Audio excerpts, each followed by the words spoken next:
Esta es una producción original de PINE, la plataforma de introducción a nuevas economías, con el apoyo del Centro Internacional de Investigaciones para el Desarrollo, ADRC, y el respaldo internacional de la Plataforma de Innovación Económica. Esperamos que para vos sea tan inspirador como lo fue para nosotros. Te damos la bienvenida a Futuros Posibles. ¿Cómo podemos imaginar y crear futuros deseables? ¿Dónde hay señales de que son posibles? ¿Qué conversaciones necesitamos tener para crearlos? Este video podcast fue creado durante el gran encuentro presencial Futuros Posibles, en el que los intercambios fueron tan valiosos que quisimos grabarlos y compartirlos.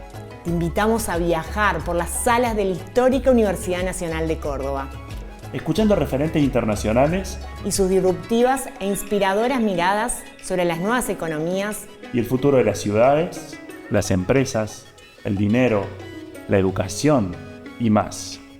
Esperamos que para vos sea tan inspirador como lo fue para nosotros. En este episodio te invitamos a escuchar la mesa de diálogo Señales de Futuro, Experiencias y Reflexiones. Escucharás a Andrés Pagliaro, director del Observatorio del Futuro de la Universidad Siglo XXI, a Ana Bonan, cofundadora de Purpose Latam, a Sergio Mansur, secretario de Planificación Energética en el Ministerio de Infraestructura y Servicios Públicos de la provincia de Córdoba, y a Matías Kelly, cofundador y director de la Organización de Inversión de Impacto, Sumatory. Señales de Futuro, Experiencias y Reflexiones en Futuros Posibles.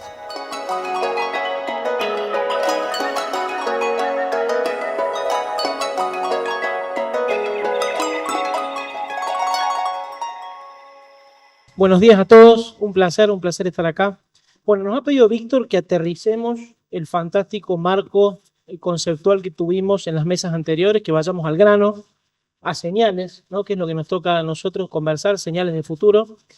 Yo quisiera recordar a el filósofo, pensador, ex senador chileno Fernando Flores, que cuando hablaba de la acción, nosotros puestos en acción, vocación, el hacer, qué queremos para adelante, decía que somos ofertas, ¿no? Ofertas. Las personas somos ofertas buscando capturar posibilidades, ¿no? Hace un rato hablábamos de posibilidades, ¿no? La humanidad hace sentido cuando hablamos de posibilidades que podemos conseguir. Así que me pararía en ese lugar para conectar con señales, ¿no? Cuando los que nos dedicamos a futuro, cuando hablamos de señales, muchas veces nos dicen, bueno, pero eso todavía no es la realidad. La verdad es que lo que mueve el amperímetro todavía es otra cosa, ¿no? Intentamos justificar por qué eso puede ser una señal de lo que puede venir, porque somos optimistas, porque creemos que eso puede adquirir la escala necesaria para transformar, y ahí donde buscamos, ponemos la lupa, estamos al acecho de encontrar eso que puede ser transformador. Entonces es la tarea que nos toca, y voy a comenzar compartiendo una yo, para que después nos nutramos de las señales de mis compañeros.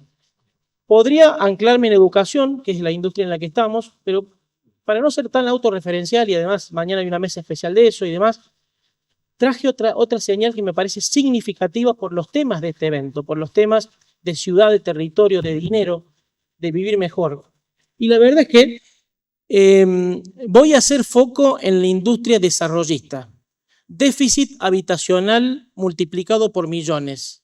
La vivienda, sector llamado a producir soluciones nuevas y que en general tiene mucha oferta incumplida o tiene mucho modelo obsoleto, ¿no? En el tratamiento de la tierra, en el financiamiento, en las promesas que se hacen y no se cumplen, en las expectativas de la gente de acceder a un techo y la enorme dificultad de que millones de personas accedan a la vivienda. Bueno, en Córdoba, señal de futuro de lo que puede ser un desarrollismo inmobiliario superador, hay algunas, y yo traigo una porque la Universidad Siglo XXI de alguna manera vive de promover emprendedores, promover historias emprendedoras que a partir de la educación puedan multiplicarse.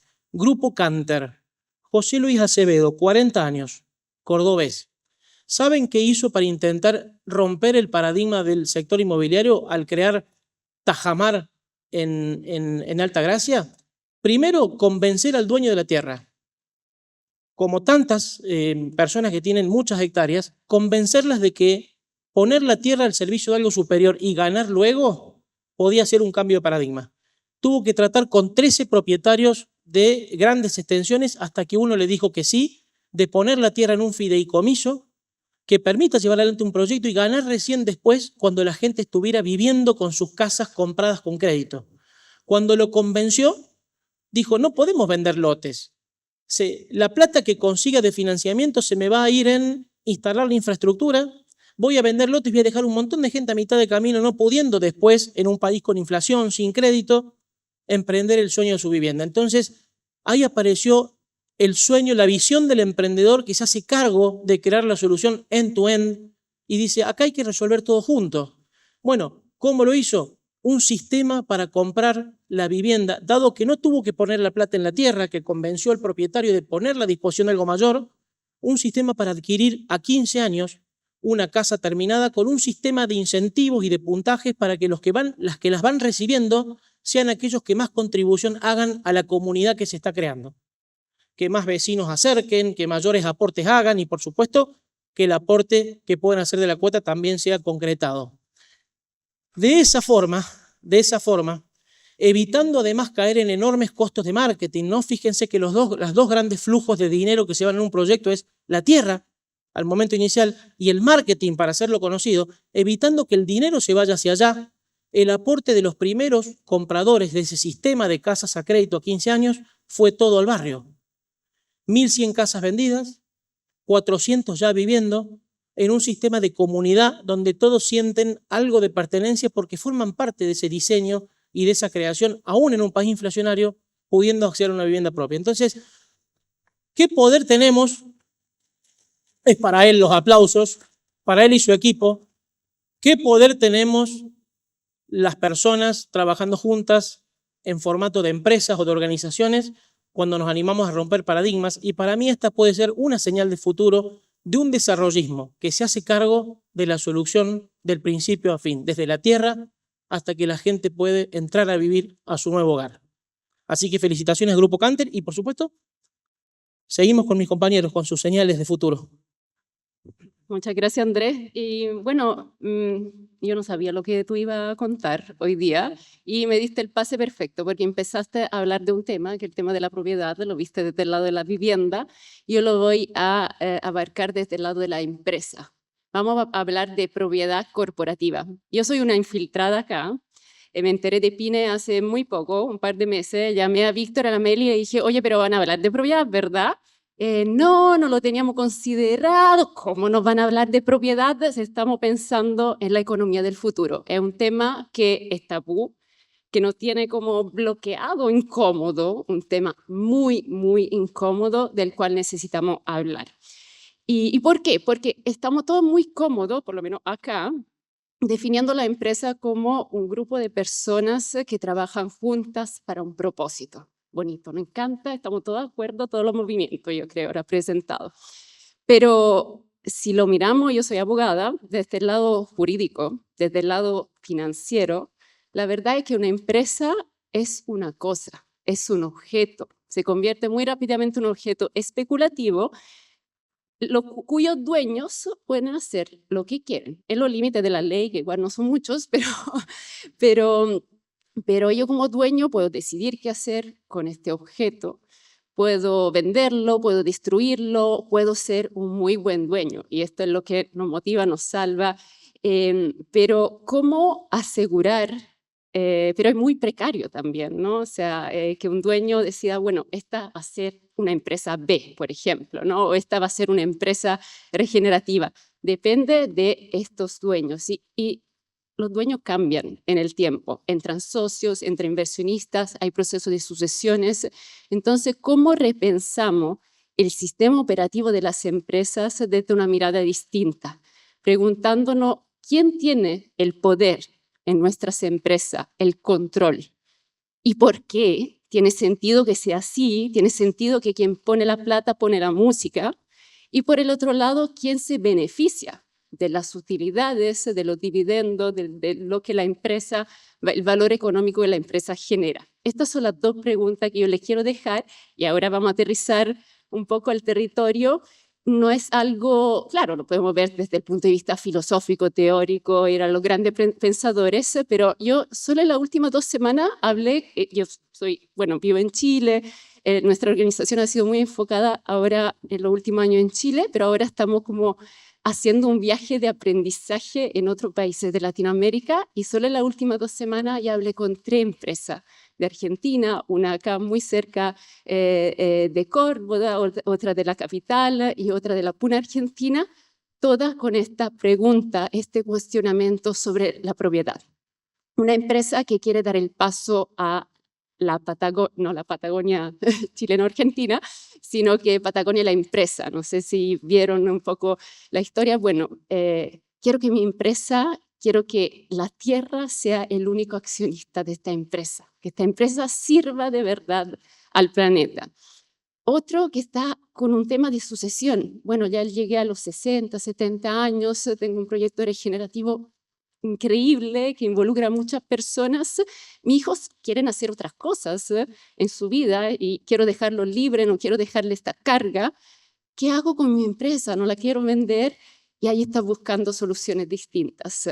Y la tercera, donde hay una unión entre el mundo empresarial occidental y el mundo de los pueblos indígenas, de la Puna Argentina, y ver cómo, bueno, se unen en un concepto de propiedad que no es propio de los pueblos, pero traen una perspectiva distinta a la propiedad. Entonces, desde el dominio y la extracción hacia la responsabilidad, el cuidado, necesitamos esos roles de dueño custodios de la empresa con respecto a toda la parte interesada. Esto es lo que les traigo para reflexionar y le paso la palabra. Bueno, muchas gracias. Al menos quiero compartir 3 conceptos que rescaté de acá y que forman parte de la planificación energética. Primero digo que amo ser funcionario público en momentos donde se maltrata un poco el concepto del Estado, y ese me parece es el primer pensamiento que quería compartir.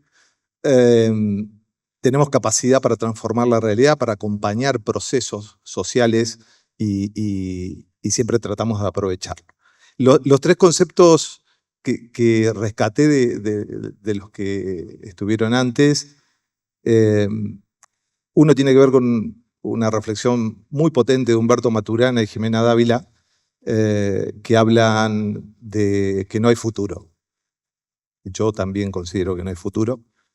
Lo que hay es un presente continuo cambiante, y eso significa que aquello que estamos gestando hoy, esa semilla de hoy, es en realidad el embrión de cara al futuro.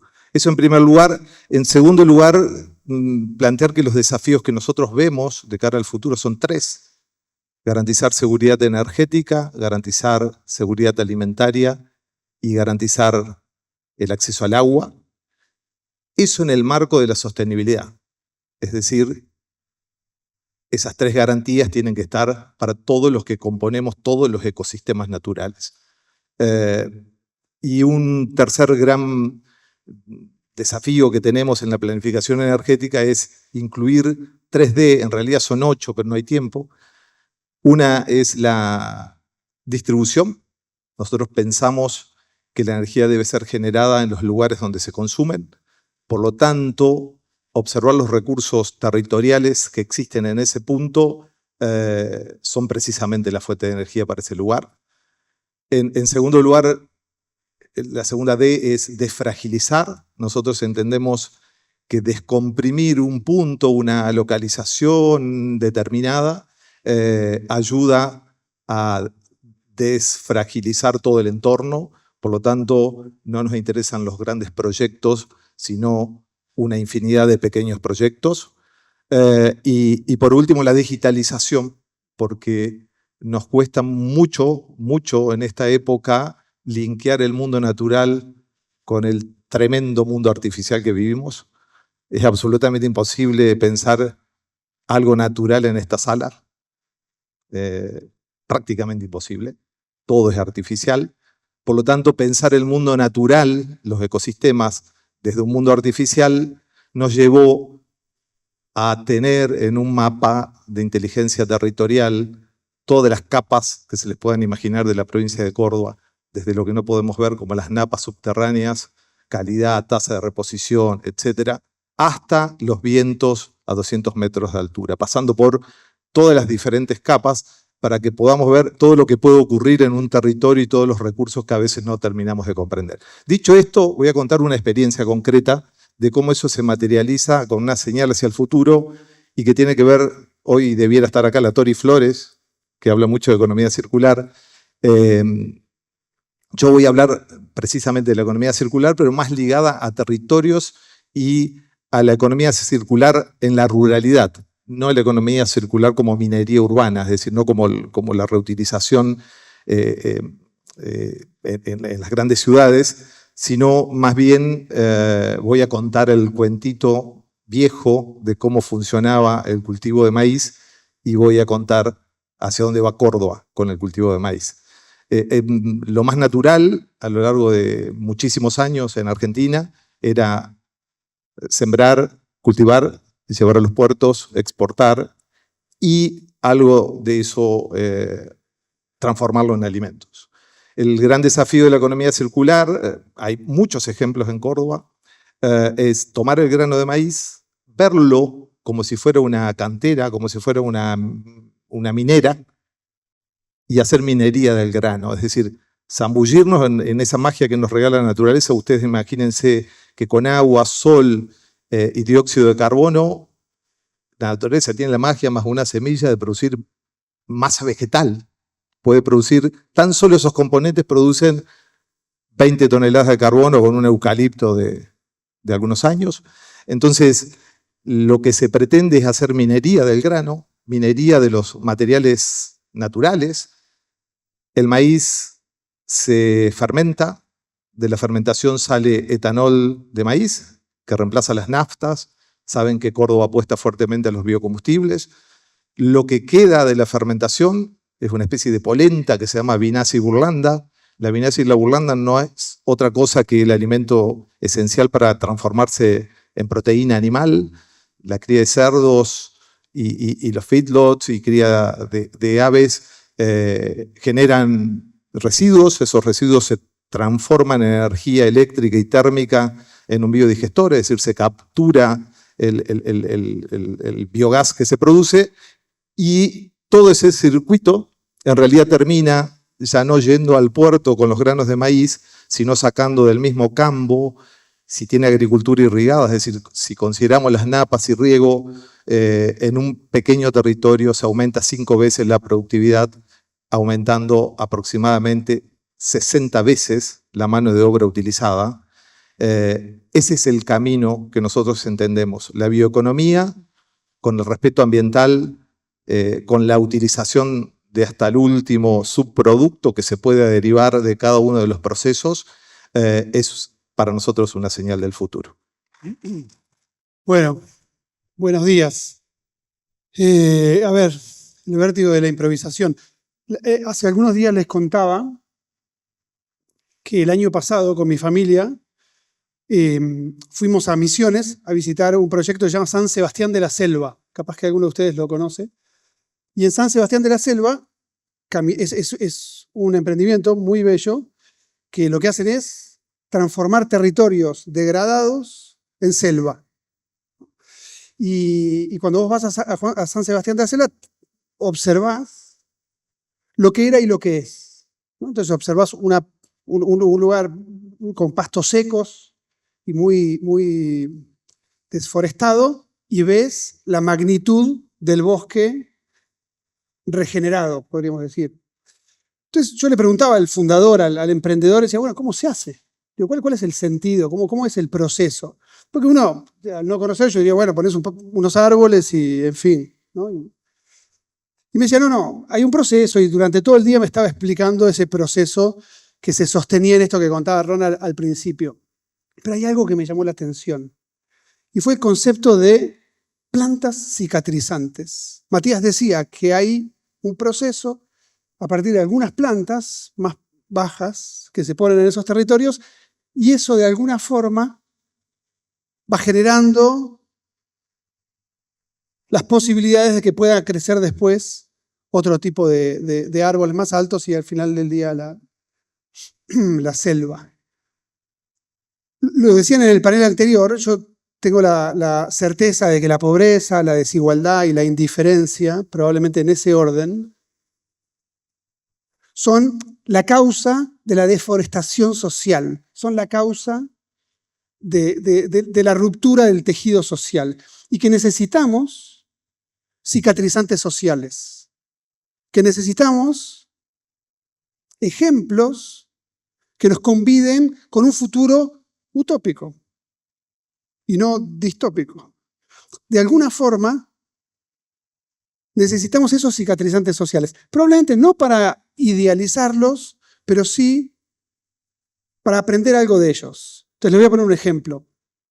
Hay una zona en el monte santiagueño donde la gente vive a partir de algunos programas de transferencia por parte del Estado, algo de animales y algo de agricultura, y fundamentalmente cocinan leña, cocinan el bosque, cocinan el monte nativo. ¿Para qué? Para producir carbón. Ese proceso es muy malo en términos económicos, muy malo en términos sanitarios para la gente que lo hace. Imagínense en términos ambientales, se están llevando puesto el monte nativo. En ese lugar se crea Copsol, que es una cooperativa que en ese monte, en proceso de destrucción, pero resiliente, producen miel. Miel monofloral de Atamishki. La Atamishki es una flor blanca muy hermosa. Y son uno de los mayores exportadores de miel orgánica de Argentina. Y Copsol necesitaba un camión. Y nadie le presta un camión a Copsol. Rápido. El tren blanco, los que vivimos en Buenos Aires nos acordaremos, 2001, cartoneros en el tren llevando y trayendo personas del conurbano a la capital. En ese contexto, un grupo de recicladores dice, che, ¿por qué somos pobres? ¿Por qué somos pobres? 30 años después, creando conciencia, una de las cooperativas más increíbles que yo conozco, de producción a partir de residuo domiciliario. Hacen útiles escolares, no importa. A partir de esa pregunta, ¿cuáles son los cicatrizantes sociales que observamos en estos dos ejemplos? Copsol necesitaba, creando conciencia, necesitaba comprar el terreno de enfrente, porque se había quedado corto con lo que tenía, pero nadie le presta plata a Copsol, por muchas razones, muchas razones. Pero voy a detenerme en una, que el sistema financiero, para los que estudiamos economía, básicamente postula o se sostiene en dos términos, riesgo y retorno. A mayor riesgo, mayor retorno pedido. La primera cosa que tenemos que hacer nosotros en esta universidad a partir del siglo XXI es incluir una variable más a ese término, que es impacto. ¿Por qué? Porque a mí me interesa qué hace con mi plata el banco. La mala noticia es que el banco tiene mucha plata. La buena es que no tiene plata, tiene nuestra plata. Y es distinto que tenga plata que tenga nuestra plata. Lo que nosotros tratamos de hacer en Sumatoria, lo que trata de hacer Banca Ética, es cómo hacemos para captar su ahorro, su inversión, y llevársela a Copsol, a Campo Amor, para pagar ese camión. Y ese es el objetivo de lo que nosotros hacemos. ¿Cómo hacer para vincular el impacto con el negocio? Y termino con esto. Nosotros dijimos, vamos a buscar inversores. ¿Dónde están los inversores? Los inversores están en un lugar que se llama mercado de capitales. Lo menos regenerativo del planeta, es la boca del lobo, el lugar más frío que conozco. Ahí, hace un mes y medio, pusimos nuestro último bono, $2 millones, una ONG muy chiquitita, el sexto que ponemos. Y con esa plata financiamos a Creando Conciencia, el terreno de enfrente. Lo que quiero decir con esto es que de alguna forma necesitamos de este lado los cicatrizantes sociales a dónde invertir, porque el riesgo y el retorno no son suficientes. Y abro un paréntesis chiquito. La mora de Sumatoria, es decir, lo que no nos pagan, es el 0,5%. Es muy chiquito la mora. Parecería que ese no es el problema. Cierro paréntesis. Gracias por las señales que hemos compartido. Creo que si podemos ponerle un cierre a este tema es que no hay futuros posibles sin señales. Tenemos señales, las podemos separar del ruido, las podemos identificar y las podemos promover. Y si las promovemos, las podemos hacer grandes y multiplicarlas. Así que muchas gracias. Si te interesó lo que escuchaste, además de compartir este podcast con otras personas para que la conversación se siga expandiendo, te invitamos a ver la publicación Con la cosecha de futuros posibles, acceder a clases gratuitas sobre nuevas economías y mucho más en www.nuevaseconomías.org.